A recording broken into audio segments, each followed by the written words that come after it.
Remember, it is not a secret, it is a law, so it's a principle that must be followed and adhered to if you want to make it in life. In SuperLife, we assure you of one thing, you will make money. But when you make it, what do you do with it? That is the reason why we take you on this parental class. So that by the time the money comes, you know what to do with it as well. SuperLife! Life is super. Please just say hello to the next person. Give the next person a high five. Hello. Give the next person a high five. Okay, you don't have anybody. I'll take a high five. Woo. Life is super. We are blessed. Hello. Hi. Hello. Yes, we are on point. Now we are ready for the business of today. The 7 laws of success. Number 1 is the law of thoughts. The Bible says that as a man thinketh in his heart, so is he. I'm going to break this down for us, so I will use the board. And I will need to drop this. As a man thinketh in his heart, so is he. For you to make use of this, you need to use your 5 senses. So we are going to do it together. Number 1, the 5 senses. Give me one. Number 1. Hi. Our 5 senses. Okay, so we use the eye, which is the window to your soul. Alright, number 2. Okay. Number 3. Mouth. Mouth. Number 4. Skin. The tongue is inside the mouth, so your nose. Thank you very much, sir. You're blessed immediately. Number 5. God bless you. Thank you very much, pretty lady. Your hands. So these are the avenue where you receive the raw data that is processed in your thoughts. And then I'm also going to take it further by breaking it down to how this thought process takes place in your system. So number 1, these are the people that feeds you with the raw data. They come in bits, like megabytes, the computer megabytes. So as they are coming in bits, they will now come to where I call the stem cell. This is raw information. I will equate it to stem cell.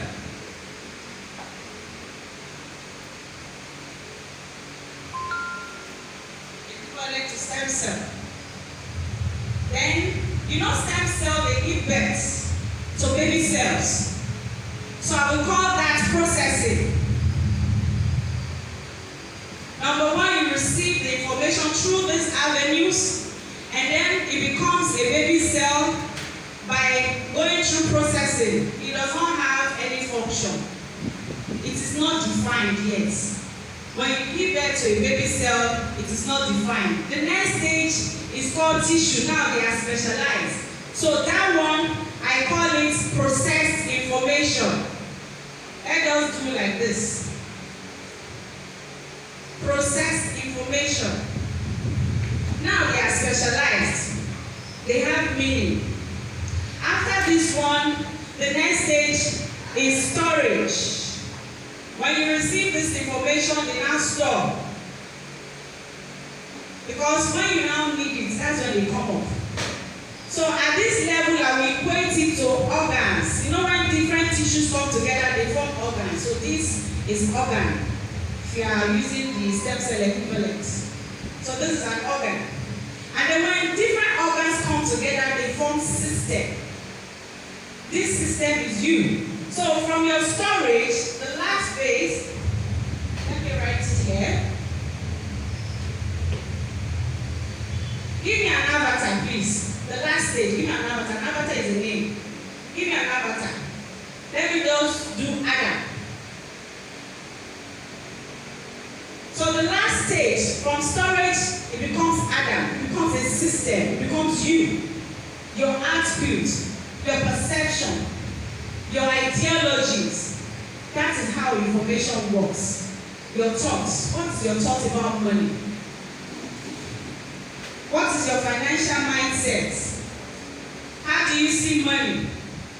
Are you on the zero level? Are you on hundreds? Are you on thousands? Are you on millions? Thankfully, I grew up on the island, so the environment helps my thinking. I lived on a street called Olabode George. And on that street, we have the next compound is one Igbo billionaire that owns it. The guy that owned the nightclub those days. After him is IBB's house. He was the president at that time. Then if I look to my left is the ambassador, the Angolan ambassador to Nigeria. My house they throw parties there every week. So that environment really helps my thinking. I cannot be on this level. I cannot be on this level. I cannot be on this level. Even this one is too small for me because of the environment that I grew up. The information that was coming through my eyes, my ears, the things that I ate, my nose, my hands, because I entered some of those houses. So I was able to gather refined information, correct ones. Some of them are polluted. If you wake up in a slum and you see gutter, pure water everywhere, it will affect your thinking. At the end of the day, it will come out. Your output is going to reflect here. The way you imagine things and the way you know, when some people talk, you'll be wondering, where is this one coming from? They don't believe that money is for them. They don't believe that there is a level called the millionaire level or billionaire level. They are just okay with what they have. They think they are doing God a favor by not wanting too much in life. That is wrong. So your mindset, the environment affects your mindset. And if you come from an environment where you don't have the privilege to see all of these beautiful things, like in those days, before what's it called? The wood racer. Before some people saw it on the news, I saw it because I lived in that neighborhood. A lot. They were just driving it anyhow. So if you don't live in that kind of environment, there is no problem. That is why you come to a place like this. We will alter that thinking. Please just stay with me. We will alter that thinking, and then you can come up to this level, at least, minimum, come to this level. Because there are other ones that is higher than this. Hello? Are you with me? Yes. So what is your financial mindset? It's very, very, very important. Now let's look at the inner law. Rich people are greedy. This is the perception of some people. That is the reason why they think that being mediocre is good. Because they don't want to be greedy, they want to be good people. They do not want to offend God. Because they think that they have money, they will not be able to serve God well. And unfortunately, some churches preach that kind of message to people. In Africa, we do not have problem with money, but we have misinformation passed down to us. That's the only problem we have. There is a country called Germany. This country killed 6 million Jews in one day. Imagine the bloodshed. 6 million Jews, just one day. Inside that 6 million, there is people, there is an old man, there is a young girl, there is a pregnant woman, newlywed, you just name it. All kinds of people, they were all killed in one day. No country has ever done that kind of atrocity, not only them. So they are the best economy in Europe. Why? Mindset. In Africa, what they gave us is we have ancestral curses, and every day some of you will go to church and go and be breaking curses, breaking bondage. There is no bondage except the one of the misinformation passed down to us. So rich people are not greedy. Tell somebody, rich people are not greedy. Rich people are not greedy. They are not. Number two, only politicians can have money. This is also a lie. We have so many rich people who are not politicians. Number one example for us, if we just look inward, is our chairman. He is not a politician, but today very few politicians can compete with him. When it comes to assets, the amount of money at his disposal. So that phrase that only politicians have money is the one that our parents told us. That is the excuse they gave themselves for not doing well in life and leave something tangible for me and you. That's the the excuse, our politicians get money, will not be me. No one in my family has ever become a millionaire. Thank God you said no one. So it means there is a singular aspect of that phrase. Someone can become. And that someone can be you. It takes just one person to alter the course of an entire generation. Why can't it be you? Just one person. Change the course of an entire generation. And that person can be you. Hello? So I did not go to school, so I can't succeed. We have plenty examples of successful men and women that history has blessed us with. The record, it is there. It is not as if anybody is bamboozling you. Just check, you find it. David did not go to school. Solomon did not go to school. In fact, I love that of Solomon. He did not go to any primary school, any university, any secondary school, any MBA, but he is the richest man still living. Among all the richest that are living now, Solomon is the richest. Nobody has beat his record. So if you could be that rich without having a formal education, then you don't have excuse. Tell somebody you do not have excuse. Do not have excuse. You don't have excuse. The economy is tough. The economy is tough.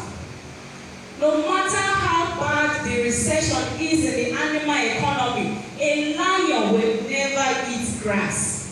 And the Bible says that your father is the lion of the tribe of Judah.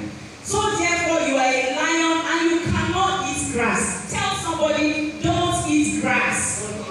You are a lion, don't eat grass, no matter how bad. If the animal lion, the smaller animal, according to science, because we are the greater animals, if the smaller animal cannot eat grass, no matter how bad the economy is, then you, with all your intelligence, with all your endowment, you should not eat grass. There is no money in the country. There is no money in the country. This is the excuse of some people. Mars Monroe said that no money has left this planet. Not a single one. Every money that is on earth is still with us. The earth is the Lord and the fullness thereof. Everything, the fullness, so not the half. It is still here. From 1 billion years ago till now, everything is still here. Nothing has left us. So there is money in the country. You just need to tap into it. I need to work a job before I make money. I need to work a job before I make money. However, this is one of the ways. It is not the only way. You can start here, but it becomes a crime when you stay here. Do not stay here. It is a crime. You can start from there. And it is not the only way. There are other ways to make money. You can wake up one day and sell just one idea. You have not submitted application to any company to work for them, but you just sell one idea and you make money from that idea. So there are other options. Then unwealthy thoughts from childhood. That is what I actually started with. Misinformation from our parents, our great-grandparents. No, it is said that when a doctor makes mistake, he will kill one person. When an engineer makes mistake, he probably kill maybe 5, 10 or so. But when a teacher makes mistake, it is from generation to generation to generation. I'll give a very simple story of a lady, a family in US. They eat bacon. Bacon is a kind of sausage. It's their food. And 6th generation, this is how they eat the bacon. When they want to fry, they will chop off the edges and fry, they'll chop off the fat and fry it. So a child woke up one morning and saw the mom doing it. They said, "Mommy, why are you chopping it up?" She said, "I don't know. That's how I saw my mother did it." And luckily the mother is alive. So the child said, "Okay, ask grandma." And she went on to ask the mother. That one too said, "I don't know. That's how I met my mother do it. So I inherited it and I do it that way." They asked from one to the other till they got to the 6th generation. She was still alive. And thankfully, she now gave an answer. Guess what the answer is? She said, "I don't like fats. I don't like fats. That's the reason why I chop off the fat and I just fry the middle." And that somebody's preference passed on to the 6th generation because of misinformation. So that is the unworldly.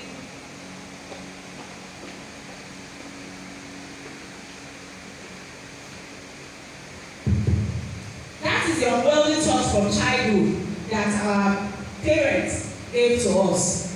Now, law number 2 is the law of imagination. Everybody say law of imagination. Law of imagination.